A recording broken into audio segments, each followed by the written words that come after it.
అమ్మవారు ముక్తాముని అనేటువంటి మహాముని చాలా సంవత్సరాలు తపస్సు చేసి పార్వతీదేవి అంశను పొందినటువంటి వాడు. ఆ సమయంలో ఆ రాజ్యాన్ని పరిపాలిస్తున్నటువంటి రాజులు వచ్చేసి మేము చేస్తున్నటువంటి యాగాన్ని సంరక్షించమన్నారు. యాగాన్ని సంరక్షించడానికి వెళ్ళినటువంటి ముక్తాముని సంరక్షించడం చేతగాక రాక్షసుల విధ్వంసాన్ని తట్టుకోలేక తన శిరస్సును హోమగుండంలో ఛేదన చేసుకోవడానికి వెళ్ళాడు.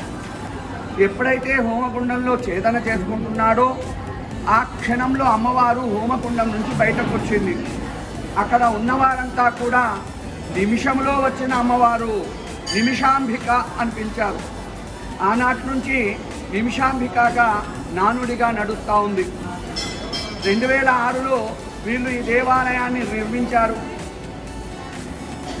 ప్రతిష్టా కార్యక్రమాలు చేసుకున్నారు. నిజానికి ఆలయం ఎలా నిర్మితమైందంటే ఆగ్నేయ భాగంలో ఉత్తరాభిముఖంగా నిర్మించబడింది. అమ్మవారిని ఆగ్నేయ భాగంలో ప్రతిష్ఠిస్తామంటే అందరూ కూడా అదేంటి విచిత్రంగా అంటారు. కానీ స్థలభావం వల్ల ఆ విధంగా బాగుందని చెప్పేసి ఆగ్నేయ భాగంలో ఉత్తరాభిముఖంగా అమ్మవారిని ప్రతిష్ఠించారు. అనతి కాలంలో నిత్యము పూజలు జరుపుకుంటున్నటువంటి అమ్మవారు నైరుతి భాగంలో మహాగణపతి కూడా ఉన్నాడు. నేను కూడా ఏ పూజ చేయాలని గురువులను సంప్రదించి ఓం దుర్గే మహేశ్వరి గిరీంద్ర కుమారి నారాయణి త్రిపుర సుందరి అనే శ్లోకాన్ని ఆధారంగా తీసుకొని దుర్గా మహేశ్వరి, ఒక చేతిలో త్రిశూలం, ఒక చేతిలో డమరుకం అంటే పార్వతీదేవి. మళ్ళీ ఎలా ఉంది అమ్మవారంటే సింహవాహనం మీద ఉంది. సింహవాహనం ఎవరుంటారు అంటే దుర్గాదేవి. కనుక పార్వతీ దుర్గా 2 రూపాయలను పూజ చేస్తాం ప్రతినిత్యం. జాగ్రత్తగా వినండి, ప్రతిరోజు కూడా 2 దేవతలను పూజించడం జరుగుతుంది. అయితే ఈ క్షేత్రంలో అమ్మవారు ఆగ్నేయ భాగంలో ఉండడం వల్ల అన్నపూర్ణ అవతారం. పార్వతీ అన్నపూర్ణ, అన్నపూర్ణనే పార్వతి. నైరుతి భాగంలో మహాగణపతి అంటే పార్వతీపుత్రం వినాయకం, ఆయన వేరేవాడు కాదు. కనుక షోడశ రూపిణి అయిన అమ్మవారికి నిమిషంలో కోరిక కోరుకోవాలి. జాగ్రత్తగా వినండి, నిమిషంలో కోరిక కోరుకొని 16 ప్రదక్షిణాలు చేయాలి. షోడశ రూపిణి కనుక 16 ప్రదక్షిణాలు చేసినప్పుడు పార్వతీదేవి మరియు దుర్గాదేవి అనుగ్రహం ఉంటుంది. వాళ్ళిద్దరిని కూడా లేనప్పుడు గణపతి యొక్క అనుగ్రహం నువ్వు ప్రదక్షిణాలు అమ్మకు చేస్తుంటే ఓహో అమ్మ కోసం వీళ్ళు అయ్యత్ నగర్ దేవాలయం నుంచి వచ్చారు, వీళ్ళని కాపాడాలి అని చెప్పేసి అమ్మవారు మన మీద విఘ్నేశ్వరుడు వీక్షణ పడుతుంది.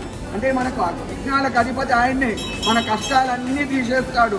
వెంటనే అనుక్షణమే మనకేమవుతుంది, విజయాలనేటువంటి 21 నిమిషంలో కానీ 21 రోజులో నెరవేరుతుంది. మరి నెరవేరుతున్నాయి అంటే వచ్చే జనాలను అడిగితే జవాబు చెప్తారు. అన్నిటికీ అయ్యగారుగా నేను చెప్పడానికి వీల్లేదు. ఆ విధంగా నెరవేరిన వెంటనే ఏం చెయ్యాలి, అమ్మవారికి 108 ప్రదక్షిణాలు చేయాలి. అయ్యగారు 108 ప్రదక్షిణాలు అంటే ఫలానా గుళ్ళో చేస్తున్నారు అలానా కాదు. ఈ గుళ్ళో మీరు నిమిషంలో ఒక కోరిక కోరుకున్నారు.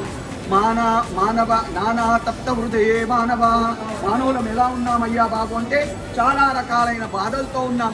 మరి బాధలన్నీ పోవాలంటే ఏం చేయాలి, 108 ప్రదక్షిణాలు చేయాలి. తెలంగాణలో ఉన్న ఆడపడుచు కనుక ఈమెకు ఓడిగంటి బియ్యం, ఓడి బియ్యం అనేది సాంప్రదాయం.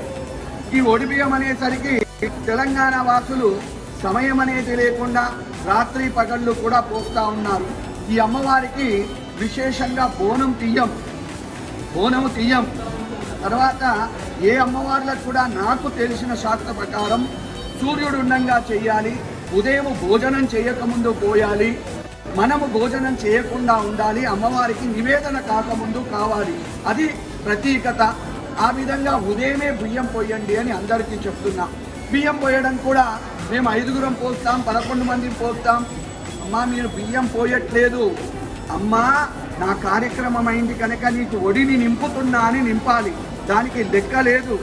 నీవు ఒడి నిండుగా నింపడానికి ప్రయత్నం చేయాలి. అది ఒడి. ఇక్కడ 108 ప్రదక్షిణాలు చేయడం, ఒడి నింపడం అనేటువంటిది సాంప్రదాయం. ఆ విధంగా చేయాలి. విశేష పూజలు అనేటువంటి చాలా చక్కగా జరుగుతాయి. అఖండ విజయ ప్రాప్తిరస్తు. జగన్మాత పరిపూర్ణత అనుగ్రహ సిద్ధిరస్తు. ఈ వీడియో చూస్తున్న అందరికీ కూడా అమ్మవారి అనుగ్రహం కలిగి అమ్మవారి దర్శనాన్ని భాగ్యం కలగాలని కోరుకుంటున్నాను. విజయోస్తు. జగన్మాత అనుగ్రహ సిద్ధిరస్తు. తదాస్తు.